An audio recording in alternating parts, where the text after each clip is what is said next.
नमस्कार, बहुत स्वागत है आप सभी का। मैं हूं आपके साथ नैना यादव, लेकर हाजिर हूं हमारा खास शो पूछता है इंडिया। हम बात कर रहे हैं उस बड़े हिस्से की जो आजादी की आवाज बुलंद कर रहा है, बलोचों के पाकिस्तान से आजादी का ऐलान। बलूचिस्तान आज अपना स्वतंत्रता दिवस मना रहा है। जी हां, बलूचिस्तान का स्वतंत्रता दिवस, वो भी पाकिस्तान से। बलूचिस्तान ने स्वतंत्रता दिवस मनाया तो पाकिस्तान की सरकार और वहां की सेना की नींदें उड़ गईं। बलूचिस्तान में आज यानी 11 अगस्त को स्वतंत्रता दिवस मनाया जा रहा है और इस मौके पर रिपब्लिकन ऑफ बलूचिस्तान ने एक बार फिर दुनिया से एक अलग देश के रूप में मान्यता दिए जाने की मांग की। एक ऑनलाइन संदेश में रिपब्लिक ऑफ बलूचिस्तान ने सभी लोगों को शुभकामनाएं दी है। बयान में कहा गया है कि बलूचिस्तान को विदेश, रक्षा, अर्थव्यवस्था, राजनीति और कूटनीति से संबंधित नीतियां बनाने का हक है। मैसेज में जल्द ही बलूचिस्तान का पासपोर्ट और दूतावासों की शुरुआत करने का ऐलान किया गया। सोशल मीडिया पर संदेश में पाकिस्तानी जवानों के हाथों मारे गए और पाकिस्तान की जेलों में बंद बलोच लोगों का जिक्र किया गया और उनकी कुर्बानियों को हमेशा याद रखने की बात कही गई। बयान में पाकिस्तान की सेना के साथ संघर्ष जारी रखने का ऐलान किया गया और उसमें कहा गया कि बलूचिस्तान की सेना हर परिस्थिति का सामना करने में पूरी तरह से सक्षम है। अब बलूचिस्तान की स्वतंत्रता दिवस पर पाकिस्तान अब टेंशन में आ चुका है। पाकिस्तान की सेना और प्रशासन ने बलूचिस्तान के खिलाफ तैयारियां शुरू कर दी हैं। कैसे बलूचिस्तान के खिलाफ? अब बड़ी रणनीति रचने वाला पाकिस्तान खुद घिरा हुआ है।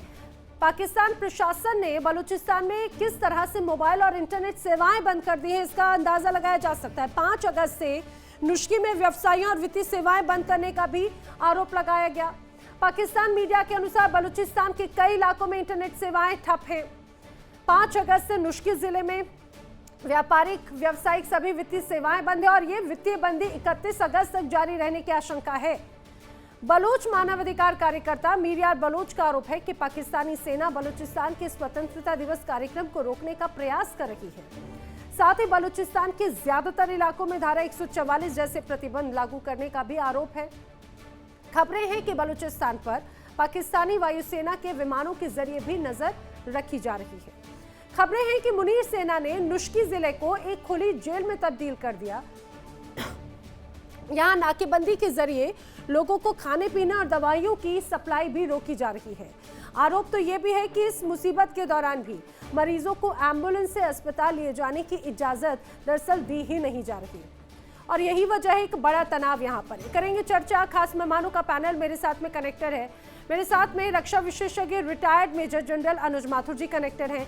रक्षा विशेषज्ञ रिटायर्ड विंग कमांडर आलोक सहाय मेरे साथ में कनेक्टेड हैं। यूएसए से अहमर मस्ती खान मेरे साथ में कनेक्टेड है, पत्रकार हैं और लगातार बलूचिस्तान की आवाज़ को बुलंद करते रहे हैं। पाकिस्तान से हैदर हयात खान भी मेरे साथ में कनेक्टेड हैं, वहाँ से जर्नलिस्ट। आप सभी खास मेहमानों का इस चर्चा में बहुत स्वागत है। अहमर मस्ती खान जी, आज तो बलूचिस्तान ने स्वतंत्रता दिवस मना दिया। पाकिस्तान 14 तारीख को मनाता, लेकिन उसके पहले 11 अगस्त कह रहे हैं कि भाई हम आजाद हैं पाकिस्तान की सेना और तमाम वहां की नीतियों से। जी बिल्कुल, बधाई दे दूं क्या मैं आपको? नमस्कार, बहुत शुक्रिया आपका नैना जी। मैं एक चीज कहना चाहता हूं कि ये जो हमारी आजादी है, जिसको कि पाकिस्तान की फौज सलब करने की कोशिश करती रही है, लेकिन उसमें वो बुरी तरह से नाकाम रही है। हमारे लोगों के साथ उन्होंने इतनी ज्यादतियां की हैं इन 8 दिहाइयों में कि जिसका जिक्र करना भी मुश्किल है। हमारे बड़े से बड़े अच्छे बुजुर्गों के साथ इन्होंने जो ज्यादतियां की है, यहाँ तक कि नवाब नौरोज खान ज़रकज़ई, उनको पहाड़ों से बुलाया कुरान के ऊपर हाथ रख के कि हम आपके साथ अमन चाहते हैं। जब वो पहाड़ों से नीचे आए तो इन पंजाबी जिहादी जल्लादी फौजियों ने उनको, उनके बेटों को, सबको फांसी पे चढ़ा दिया। उसके बाद से अब तक भी हमारी कोशिश रही है कि हम इनके शिकंजे से आजाद हो जाएं। हमारी महिलाएं जिद्दोजहद कर रहे हैं, हमारे नौजवान जिद्दोजहद कर रहे हैं और इनके पंजाब की बस की बात नहीं कि वो बलूचिस्तान को अपने बूटों के नीचे रख सके। ये जो पंजाबी लोग हैं, ये जिहादी ये मैं दूसरे पंजाबियों को नहीं कहता हूँ, ये जो जिहादी माइंडसेट वाले ये पंजाबी, ये जो आप पारा के आईएसआई के हेडक्वार्टर में और जो मिलिट्री जीएचक्यू में हैं, इनकी ख्वाहिश ये है कि ये सब कुछ हमसे ले ले और हमें कुछ ना दे। ये कैसे हो सकता है? हमारे लोग उठ खड़े हुए हैं, अभी हमें कोई पाकिस्तान नहीं चाहिए। हम इस पाकिस्तान को नापाकिस्तान कहते हैं, ये नापाकिस्तान है।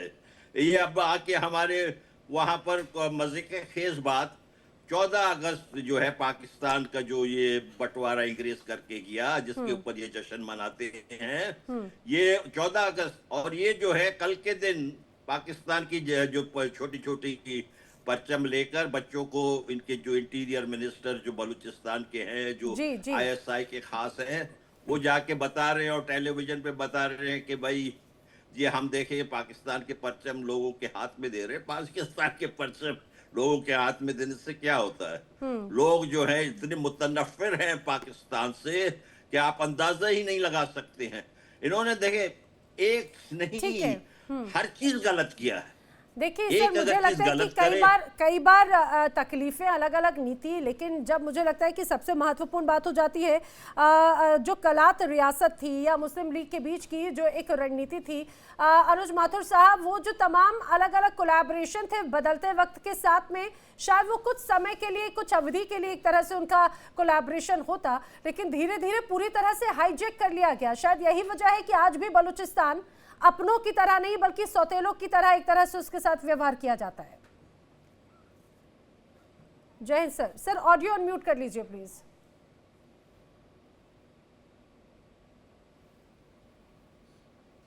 सॉरी।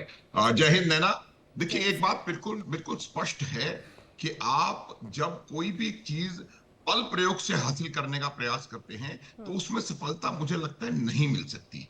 ये जो चीज शुरू से, एक तो इतिहास हमको समझने की आवश्यकता है। कल एग्जैक्टली मैंने पूरी चीज को समझाया था, दोबारा मैं एक दो चीजें बता दूंगा कि ये 1970 तक तो ये पाकिस्तान का सूबा भी नहीं था।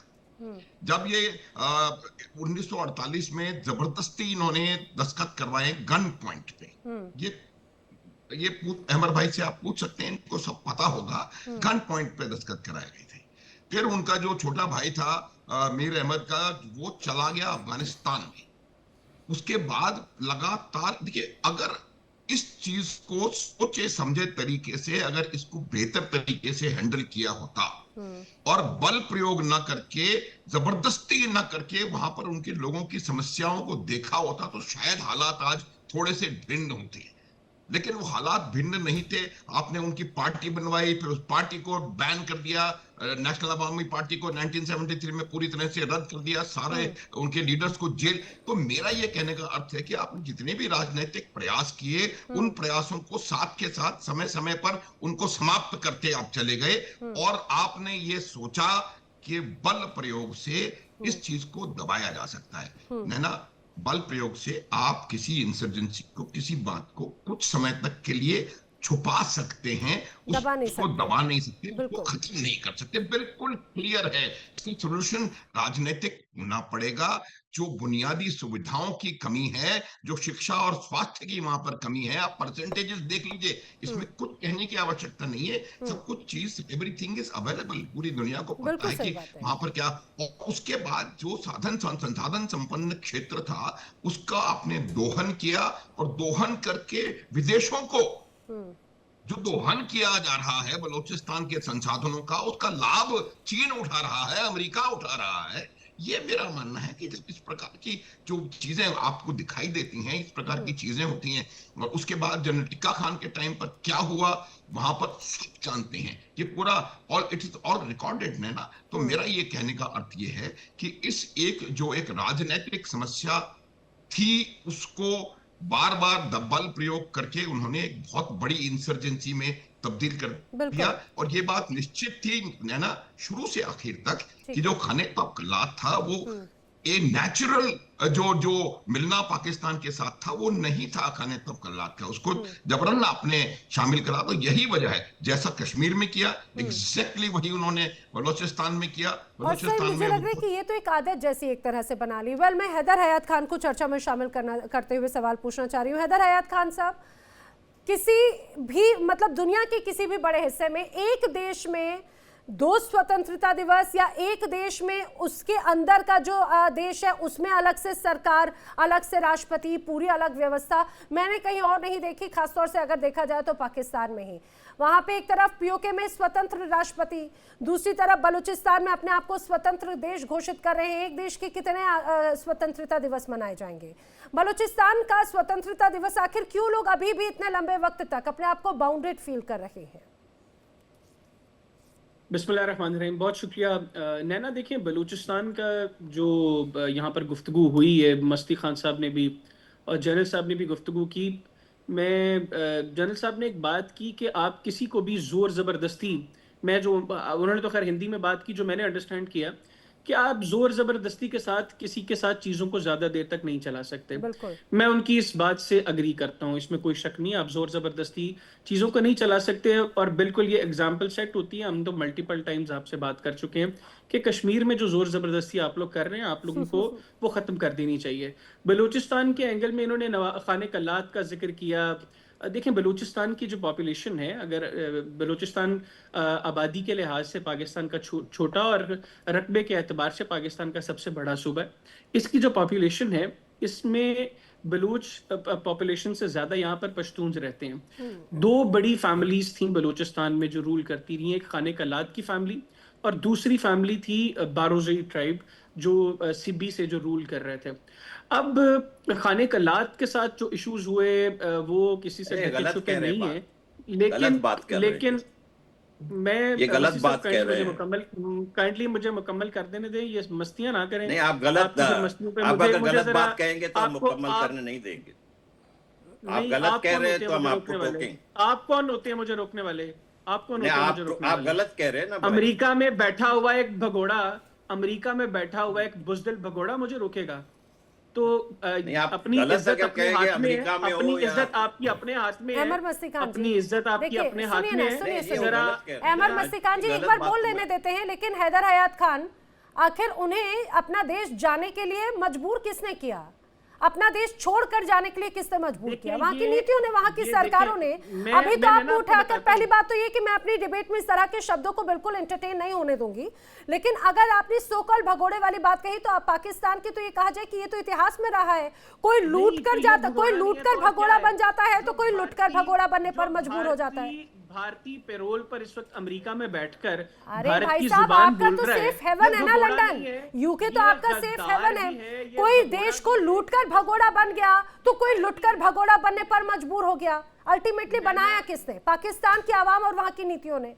पहली बात तो देखिए, ऐसी कोई फायर ना करें कि उल्टा आप ही के पास में बैकफायर हो। सलीके से बात रखिए। क्या चाहती हैं? आपके सवाल का जवाब मैं दूं या आप खुद जवाब देना चाहती हैं?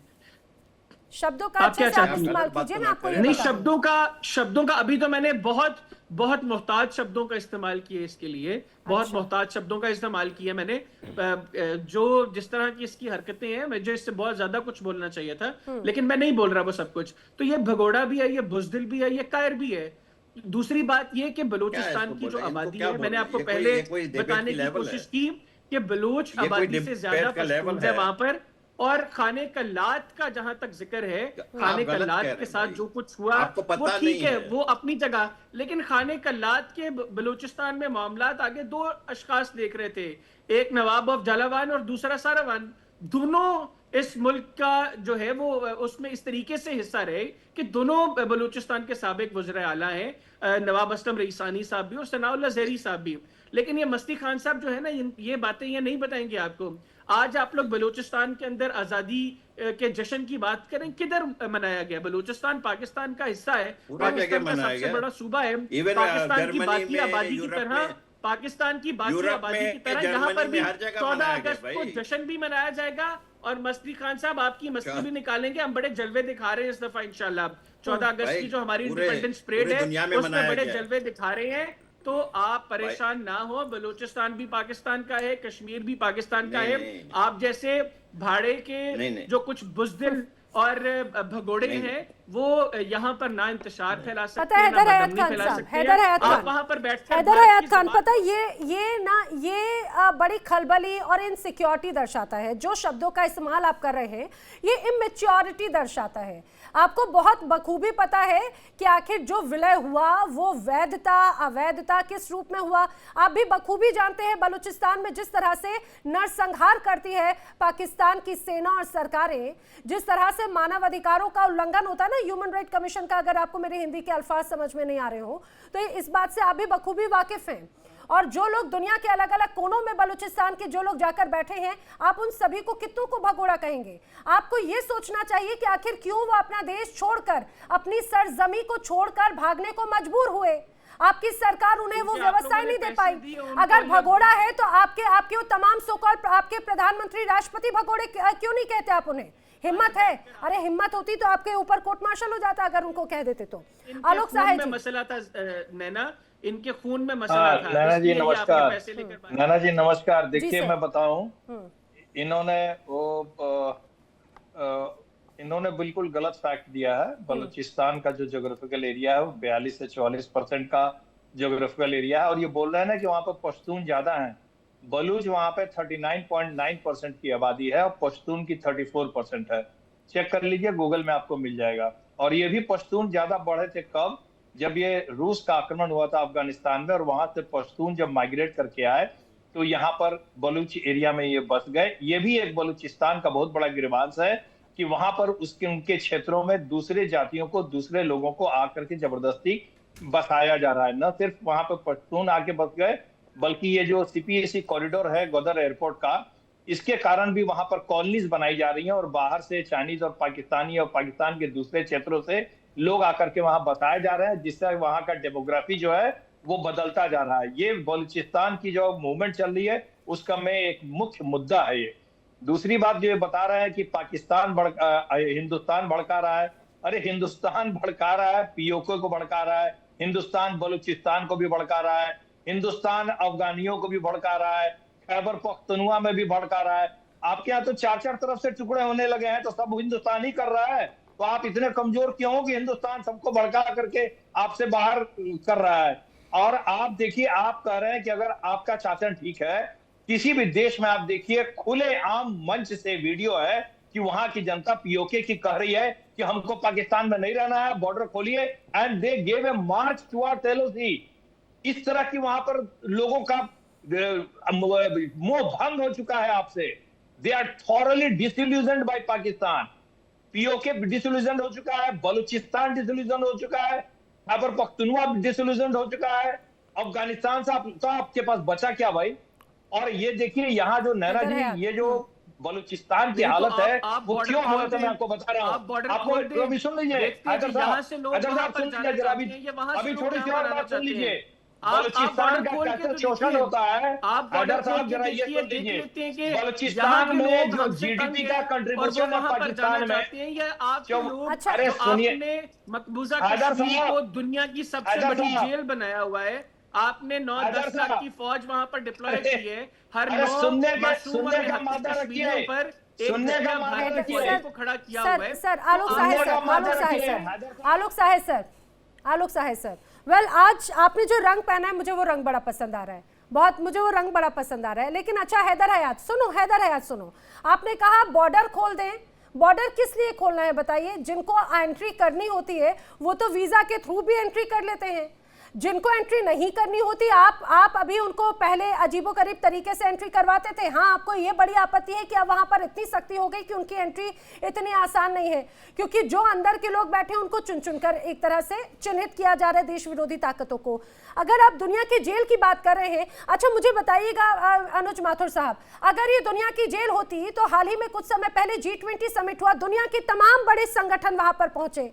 बलूचिस्तान, खैबर पख्तूनख्वा या फिर POK में हैदर हयात की भी हिम्मत नहीं होगी अभी POK पाकिस्तान का झंडा लेकर एंटर करने की। आखिर जेल कौन सी है? देखिए नैना, मैं एक दो चीजें बिल्कुल क्लियर कर दूं, क्योंकि जब आप ऐसा जामा पहन के आते हैं, बिल्कुल माइंड को ब्लॉक करके रखते हैं, तब आपको लॉजिक नहीं समझ में आता। आप देखिए कि क्या लॉजिक है, किस लॉजिक से ये कहते हैं कि कश्मीर पर हमारा हक है। हालांकि कश्मीर आज का मुद्दा नहीं है, लेकिन क्योंकि इन्होंने खड़ा किया श्रीमान जी ने, तो मैं आपको बतला दूं, कश्मीर का विलय पूर्णतया भारत के साथ था, और जो विलय पत्र सिग्नेचर हुआ है उस समय भारत का एक भी सैनिक कश्मीर में नहीं था। भारत का पहला सैनिक, पहली जो फौज है वो 27 अक्टूबर 1947 को पहली वन फर्स्ट सिख की कंपनी वहां पर पहुंची है। तो ये जो जिनको इतिहास नहीं पता, इतिहास जानना नहीं चाहते हैं, इतिहास से सीखना नहीं चाहते, उनका कोई खुदा मालिक है, ये छोड़ दीजिए। बिल्कुल साफ विलय था। उसके बाद पाकिस्तानी सेना ने हमला किया। जब हमला हुआ तो कश्मीरियों ने उस पाकिस्तानी सेना को खदेड़ा। Naina, I will leave it at this, और हम वापस बलूचिस्तान की तरफ चलते हैं। ये जो बात कर रहे हैं, जो इन्होंने बंगाल के साथ किया था, एग्जैक्टली वही बलूचिस्तान के साथ हो रहा है, और एग्जैक्टली वही POJK में हो रहा है। ये अगर फिर भी ये नहीं मानना चाहती, इट इज देयर विश। जो आलोक ने कहा कि आज आप देखिए चारों तरफ से आप घिरे हुए हैं। जो कश्मीर का विलय, जम्मू कश्मीर का विलय भारत में लीगली, टेक्निकली, एवरीवेयर, कोई इसमें शक नहीं है, किसी किस्म का संदेह नहीं है, कोई बल प्रयोग नहीं था, ये विलय था। और जो संधि के जो विलय की शर्तें थी, उसके हिसाब से विलय हुआ है। अपना इतिहास जाकर के प्लीज चेक कर ले। और जहां तक सवाल मैंने आपको बताया, 1970 तक बलूचिस्तान को सूबा भी नहीं बनाया गया था पाकिस्तान का। हाँ सर, वही तो 1947 को कलात ने स्वतंत्रता घोषित की, 48 में इन्होंने अपने आप को अपने उस पे एक तरह से कब्जा कर लिया। मैं आ रही हूँ, वैसे अहमद मस्ती खान इसी बात पे कुछ ऐड ऑन कर रहे हैं। जी आ रही हूँ आलोक साहब सर। जी अहमद मस्ती खान जी। देखें, ये जो मौसूफ बैठे हुए हैं, जिन्होंने अजीब अजीब से बातें की है, मैं इनके थोड़ी सी इनको मैं एजुकेट करना चाहता हूँ। जो पश्तून हैं, उनके इलाके हिस्टोरिकली सदर्न पश्तूनिस्तान, जनूबी पश्तूनिस्तान कहलाता है। वो उनके अपने डिस्ट्रिक्ट है। बलोचों ने कभी भी उनको ये नहीं कहा कि ये हमारे इलाके है। इसी तरह पश्तून जो बलूचिस्तान में है, उन्होंने कभी भी बलोचों के इलाके को अपना नहीं कहा। ये हिस्टोरिकली हमारे अपने अपने इलाके हैं। ये हमारे साथ रह रहे, इनका बेल्ट पुराना, वो उसकी पूरी दूसरी हिस्ट्री है। ये अजीब सी बात कर रहे हैं कि ये भारत के पेरोल पर है। नैना जी, भारत के सरकार से तो मुझे एक ढीला भी नहीं मिल रहा है। आप ही मेहरबानी करके भारत के अवाम को कह दे कि एक $1 मेरे तरफ भेज दे, मैं अरबपति बन जाऊंगा। आपका शुक्रिया जी। वही तो, खाया पिया कुछ नहीं, ग्लास फोड़ा बाराना एक डायलॉग था, ये तो वही बात हो जाती है। जी फिर मैं एक साथ ही जवाब लूंगी हैदराबाद का। जी सर, आलोक साहब सर। हाँ नैना जी, मैं ये बताना चाहता हूँ, मेरी बात अधूरी रह गई थी कि देखिए, एक तरफ तो 42 से 44% भूभाग है, इतना बड़ा भूभाग है पाकिस्तान का बलूचिस्तान, और GDP में कंट्रीब्यूशन उसका कितना पता है? कितनी पॉवर्टी रेट है वहाँ? 4.9 से 3.7 हो गया था 1970 में, और अभी 3% से भी कम है। GDP में कंट्रीब्यूशन बलूचिस्तान का 3% से भी कम है पाकिस्तान में। मोर्टालिटी रेट जो इन्फेंट का हाईएस्ट है, मैटरनिटी रेट हाईएस्ट है, पॉवर्टी रेट हाईएस्ट है, चेक करें गूगल में जाके। अनएम्प्लॉयमेंट रेट हाईएस्ट है वहां पे बलूचिस्तान में। आप उनको एम्प्लॉयमेंट नहीं देते हो, वहां डेवलपमेंट नहीं करते हो, वहां पर कोई विकास नहीं होता है, वहां के लोग गरीब। और तो और वहां से जो आप नेचुरल गैस निकालते हो, उसमें इन्होंने रॉयल्टी का जो सिस्टम किया है वेल के हिसाब से, वो GDP पे आधारित कर दिया है। नैना जी, इन्होंने कहा है कि और GDP वहां सबसे लो है। तो जो पाकिस्तान में सिंध और पंजाब को GDP जो रॉयल्टी मिलती है अन्य चीजों की, उससे 1/4 रॉयल्टी बलूचिस्तान में देते हैं। सबसे शर्मनाक तो यही हो जाती है। हैदर हयात जी, देखिए, संसाधनों में सबसे ज्यादा समृद्ध, सबसे ज्यादा रिच, और कई डेवलपमेंट योजनाओं की बात करें तो CPEC जैसी योजना भी वहां पर, लेकिन फिर भी इतना गरीब, इतना कमजोर, इतना बर्बाद हिस्सा पाकिस्तान का। देखिए ना, इसमें कोई शक नहीं है कि अगर हम पाकिस्तान के बाकी सूबों के साथ डेवलपमेंट का कंपैरिजन करें बलूचिस्तान में, तो बलूचिस्तान में उस तरीके से डेवलपमेंट नहीं हुई जिस तरीके से होनी चाहिए थी। आलोक साहब ये बात दुरुस्त कह रहे हैं कि वहां पे उस तरह लोगों के लिए उतने जॉब्स के मौके नहीं है, लेकिन अगर आप बात करें, जिस तरह आपने CPEC का जिक्र किया, तो CPEC के बाद काफी तब्दीली आई है बलूचिस्तान के अंदर। गवादर बहुत डेवलप हुआ है, कनेक्टिविटी एस्टैब्लिश हुई है। पहले वहां पर जो इस तरह बेहतर इंफ्रास्ट्रक्चर नहीं था, अब वहां पर इंफ्रास्ट्रक्चर बेहतर है। आपने बात की कि मैं कोई झंडा लेकर कहीं जा नहीं सकता। मैं अभी रिसेंटली शिकारपुर से एंटर हुआ था बलूचिस्तान, और मैं जो है वो बाय रोड मैंने ट्रेवल किया है सिब्बी, सिब्बी से कोयटा, कोयटा से ज़ियारत, और ज़ियारत से फिर मैं वापस जो है वो चमन, चमन से फिर कोयटा। तो मैं इसी रूट से वापस आया हूँ। मैं 5-7 दिन, बड़ा खूबसूरत है हमारा बलूचिस्तान, मैं 5-7 दिन उसकी सैर करके आया हूँ। तो ऐसा कोई मसला नहीं है कि मैं वहां पर जा नहीं सकता। हाँ, वहां पर सिक्योरिटी के कुछ मामला थे कुछ इलाकों में, लेकिन वो इलाके हैं जहां पर कुछ आबादी ऐसी है जो बलूचिस्तान के अंदर जो कुछ BLA जिनको वहां पर काम कर रही है, और इंडियन पेरोल के ऊपर BLA के जो लोग एक्चुअली बैठे अफगानिस्तान में हैं, लेकिन यहाँ पर लोगों को एक्सप्लॉइट करके और उनको स्टेट के खिलाफ करने की कोशिश कर रहे हैं। जिस तरह ये लॉजिकल बात कर रहे थे, लेकिन करते करते आप इधर उधर यहाँ पर, और ये भी बात कर रहे हैं आपको। अब तो इन्होंने खैर अपने आपको कह भी दिया कि इंडियन गवर्नमेंट से रिक्वेस्ट करें, तो आप इनकी रिक्वेस्ट के ऊपर इनकी रिक्वेस्ट आगे पहुंचा दीजिएगा कि इनको आजकल लगता है कि लिफाफे नहीं पहुंच रहे, तो इन तक वो भी मामला ठीक तरीके से पहुंच जाए। हाँ, मैं आपकी इस बात से इस हद तक, मस्ती साहब, आप तो खुश है ना? आपके लिए आपकी रिक्वेस्ट को मैंने भी फॉरवर्ड कर दिया है। मतलब हैदर हयात, आप इस बात को मान रहे हैं हैदर हयात कि आपकी देश की आवाम की पूर्ति पाकिस्तान की सेना या सरकार तो नहीं कर सकती, आप इस बात को मान रहे हैं? करोड़ के पंजाबी जिहादी मुसलमान कभी तो सच बोले, कब आप सब सच समझेंगे? ऐसा आपका मुल्क पूरा फ्रॉडिया, आप लोग खुद पूरे फ्रॉडिये। आपके मुल्क में आज तक जमहूरियत नहीं है। अब इसके अल्फाज से तो आपको कोई तकलीफ नहीं हो रही होगी। नहीं, आपके मुल्क में अल्फाज का इस्तेमाल ये बेगैरत शख्स कर रहा है, इसके अल्फाज से तो आपको कोई तकलीफ नहीं हो रही होगी। मुझे एक बात बताएं, मुझे एक बात बोल रहे हैं। अब आपको एथिक्स नहीं, हालांकि सवाल का मतलब क्या है मुझे ये भी समझना पड़ेगा पहले तो। आप सवाल का जवाब दीजिए भाई साहब। जी जी, हैदर खान साहब कर रहे हैं।